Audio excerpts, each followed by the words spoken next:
Hello YouTube, my name's Joe Lyman. This is a quick video I wanted to put together with the new information on Update 6 coming out and how the devs are trying to decide whether they want to go with linear or formulaic, more exponential power scaling when it comes to clocking speed. This entire build here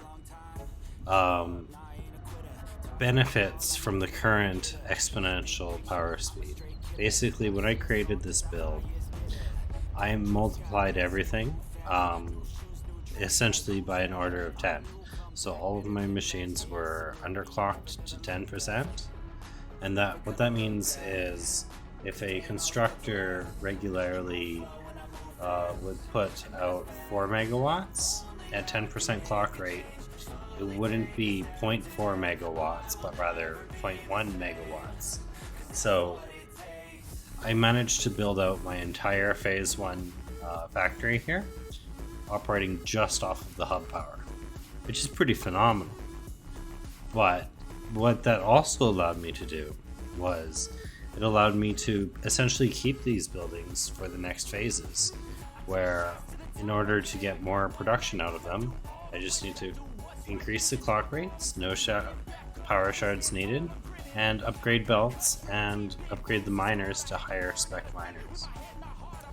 I started out making 40 iron plates per minute, and I think I'm up to 120 or something, and with more on the way. Eventually I'll get to 400 iron plates a minute just out of this one red building here. And this style of build, not everybody's going to do it, I know that for sure, but it was a fun way to play, and it allowed me to spend more time building and enjoying the earlier phases, and it also allowed me to focus my time on building, not constantly feeding 10-20 biomass generators just to get through the first phase. So that's one of the benefits of the exponential power scaling. However, one of the drawbacks that a lot of the people in the community don't like affects most people, because it's the effect that they are confronted with the most. It's the fact that as you scale up, the power increases far more. So going from 100% clock speed to 200%, we don't go from 12 to 24 megawatts. We go from 12 to 36.4. So that's an extra 12.4 megawatts that you would get. Normally, it's nice to overclock miners because the number of nodes we have are limited. So you want to extract as many out. So typically in most builds, the first place where you throw power shards would be in the miners. And yeah,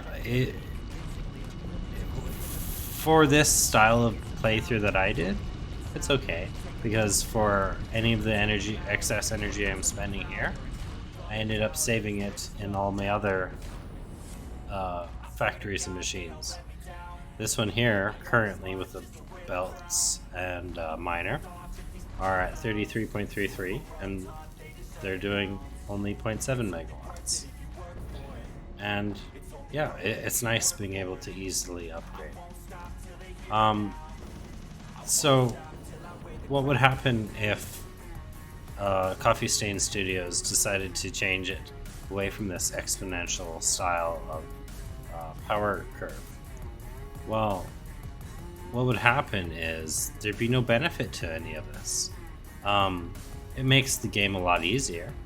It makes it so that late game, when you're trying to build up massive factories, you can throw in power shards and reduce the amount of constructors and machines required to get a specific output, and you're not really penalized aside from having to go out and explore and find power shards. Unfortunately, as that is good, but that's only one play style, and if you try to deviate from it, there's no benefit to it, and actually there's a negative to it, because if you try to overbuild like I've done here, it takes a lot of time, and it doesn't give you any net benefit, so it costs you net. So it doesn't make sense to do different build playstyles, and in general, I don't like it, and I'm putting this video together to help try and convince some people that if you want the greatest flexibility in how you play this game, it's probably best to support the current playstyle. As far as the power rates go, one thing that I would suggest, though, as a different thing, is power shards are kind of a misnomer. They increase the production rate, but they don't really add energy into the system like you would suspect. They actually cause your machines to consume more of it. So one thing that could be done is use the power shards and make it so they reduce the power consumption of the machine that you're in. So you can keep the exponential curve where a fully 52 megawatts versus 12, but you throw a few power shards in it and you reduce the amount of power that it draws, and that'd be pretty phenomenal. In addition to that, when it comes to the different clock rates, what I would do personally is I'd tie them to the MAM, and I would unlock them at different tiers of unlocking different techs. So you get your first tier of overclocking unlocked for all machines when you submit some steel beams, let's say. And then the next tier would be when you submit some computers or heavy modular frames. And then the third tier would be throwing in some turbo motors or something. And then that would allow you as a player to overclock any of your machines. You'd still get the negative drawback of excess power consumption, but you could balance it, and you could decide whether you want to build up more a larger power plant to provide power to it all, or you could try to save fuel by just overbuilding. So I think it provides the greatest diversity of playstyles and would support the most amount of people. Anyway, if you like this content, please be sure to share it out.